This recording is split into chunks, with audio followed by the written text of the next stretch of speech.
Hello and welcome to the Motorway Man. It's been a while, but I'm back, and it is certainly good to be back here at Newport Pagnell Services, which is on the M1 between Junction 14 and Junction 15 and is operated by Welcome Break.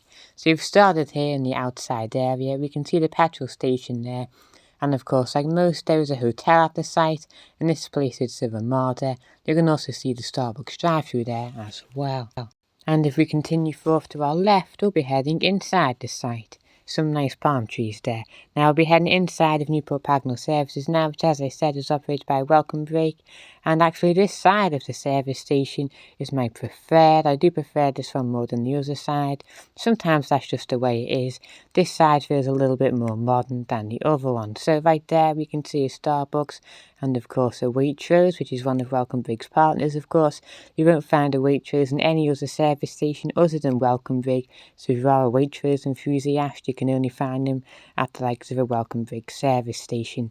Now, what you'll notice throughout the tour of Newport Pagnell Services today is that there's a lot of kind of buildings off to the side, and you might feel like you're in a really modern area of the site, and then all of a sudden you'll turn a corner and it'll seem quite old and cramped, and that's because Newport Pagnell is actually the oldest service station on the motorway.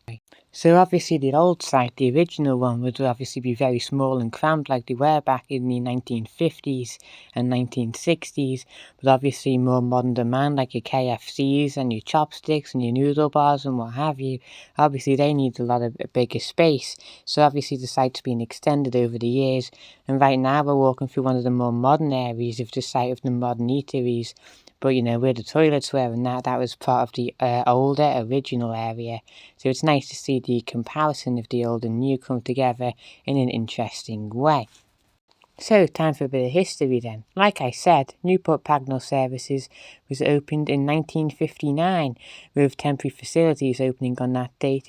Now, the main site wasn't opened until 1960 and was opened by Forte. In 1970, there was a bit of a rebrand, and again in 1976, as well as 1979. This site became Welcome Break in 1988, and has remained that way ever since. Right, we're heading up the stairs now, you can see there. We're going to go up the stairs over the bridge, across, and we can see the other side of the site. So let's head up the bridge here. Now, what I find interesting is in the early days of service stations before the privatisation by Margaret Thatcher in the 1990s, is that the government had a lot of kind of interest in how service stations were built, and the Department of Transport regulated heavily what had to be done at the time. So when Newport Pagnell was being offered to the various businesses and operators who could potentially run a service station, the government had some harsh rules that they wanted to impose. For example, £50,000, a lot of money back then, was the minimum amount that had to be spent on the site, as well as 12 fuel pumps and at least 12 toilets. There we can see the M1. So you can see how over the years, because this is the oldest, there's a lot of history here, that the government had a very heavy influence on how services were actually built and how they were operated and maintained. Now, speaking once more on the history, when the site opened, it originally only had a restaurant, and that was because service stations were seen as more of like a luxurious destination almost. And obviously over the years, the original restaurant has since closed down due to demand shifting more from a luxury experience to more of a quick stop to grab a bite to eat. That's why most service stations now are populated by fast food establishments. Another interesting point to note is that at the time the parking was described as messy and sort of inadequate, but if you think about it, most service stations today are criticised for having poor parking. So if they couldn't get it right with the first one, there's not much hope for the present sites. So that was quite funny when I was doing my research for this episode. And also another cool fact I researched to tell you is that the toilets had an attendant as well as 3 towels and an electric hand dryer, which were all novelties at the time. So that's pretty cool. So here we are on the other side then, having walked over the bridge.